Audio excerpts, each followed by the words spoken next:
Do you have life insurance? Or will your family need a GoFundMe campaign to raise money for your funeral when you pass away? Many people may not know what life insurance is or why they even need it. Today, I'm breaking down all things life insurance related, and I'm telling you the things that you need to avoid when it comes to life insurance, and also the best kind that I believe everyone needs. I'm Dakota Grady, DG the Money Coach, and I'm all about helping you to master your finances. Let's dive into the conversation. I don't want to talk about things that look morbid, but we're all going to pass away, whether you like it or not. So I want to help you be prepared when it comes to life insurance. I'm not selling any life insurance. I don't have any skin in the game when it comes to that, so I'm just giving you the straight facts about what I know from my experience. What is life insurance and why do you need it? I'm glad you asked. So life insurance is simply insurance not for you. It's insurance that you purchase for yourself, for your family, because it's going to replace your income when you pass away. That's simple. So life insurance isn't for you. It's insurance you buy to let your family know that you care about them so that they won't be burdened by the insurance cost or the burial costs when it comes to you and being buried or having a funeral, right? So I've been to many funerals over my life, and I went to one recently about last year, actually. A cousin of mine passed away, and he was in the military, and he didn't have a traditional funeral. He had one, but instead of him going to being buried at a cemetery, he was cremated. And I was like, his wife was like so at ease and peaceful. I'm like, man, he probably took care of her. I'm assuming he had life insurance because she wasn't stressed out. I didn't hear anything about it. GoFundMe, none of that stuff. Now I've seen a lot of people that need to GoFundMe because they didn't prepare properly. This is why you need life insurance, because you don't want to be a burden to your family. They're not knowing how to pay for things when you pass away. You want to be prepared before you pass away. Set things in order. Starting today, if you haven't got life insurance, make it a plan to talk to someone who can educate you and give you the right policies, not sell you garbage or trash that's going to fill their pockets and not help you on your journey when it comes to your death. So now you know what life insurance is. How do you use life insurance? So when your husband or wife passes away, you'll get what is called proceeds, right? So that person had $1 million policy, and you'll get the money, and say that person made $100,000 a year. Well, the person had 10 times their income, $1 million, off insurance. So what you would do is you would get the proceeds and put the money invested in mutual funds. And basically the stock market has over time had a return of at least 10%. So you would get 10% of $1 million basically. So you would replace that income, right? Makes sense. So the whole point is that life insurance, and you would replace that person's income as if that person was still alive. And you could continue to maintain the current lifestyle as if the person was alive. That's what the beauty of life insurance, right?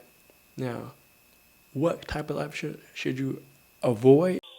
If you want to make better decisions with your finances, stop overspending, and stop impulse spending, get you a free resource, the free Money Plan Budget Tracker at dakotagrady.com. This is how you're going to really transform your finances in 2025.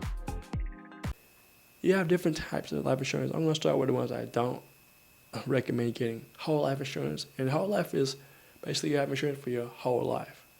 The whole point of insurance is to transfer risk.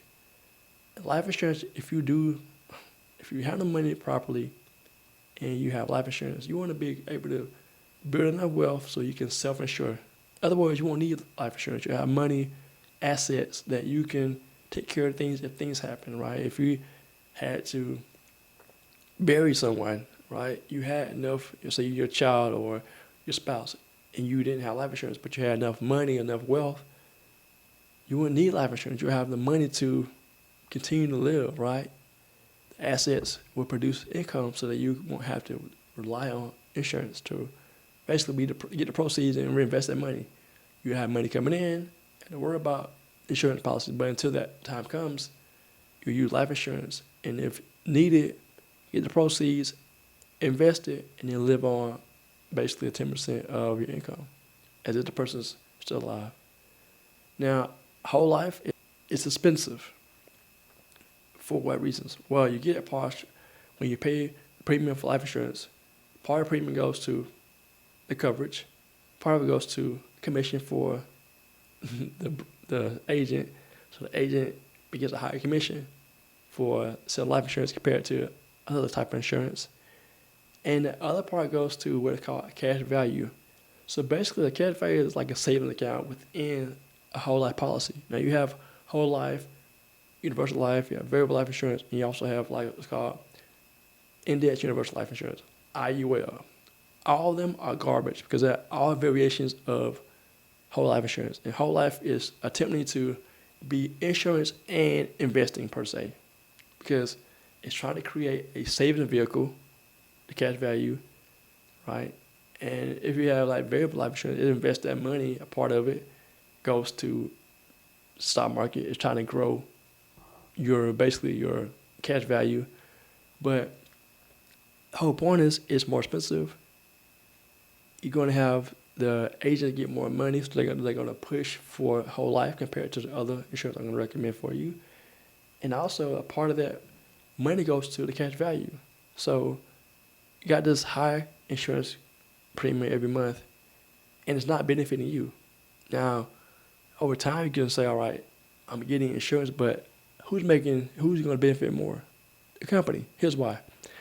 If you were to pass away and you got $1 million policy, right, and say the cash value has gone up in value, say $25,000, all right?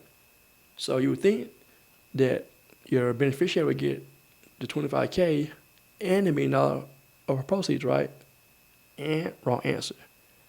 Your beneficiary would only get the face value of the policy, which is $1 million, and the company keeps the $25K. That's why I don't recommend you get a whole life policy because of that reason. And it's expensive, and then the commission to the agent is more. So what do I recommend? I recommend getting term life insurance. Term life insurance is simply insurance. There's no cash value.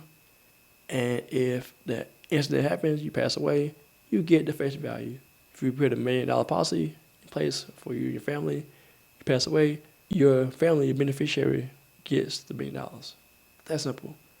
No cash value, and it's less expensive than whole life insurance, right? So most people I know who are insurance agents, who I talk to them, they say whole life.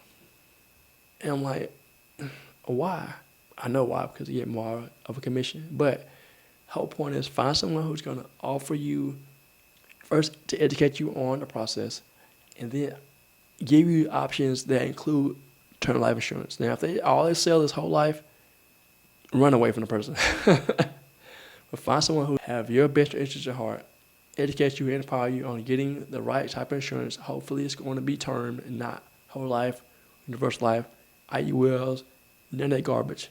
They're going to serve you with the right type of insurance so that you can have peace of mind for you and your family. Hope this helps you in your journey in terms of being prepared with life insurance.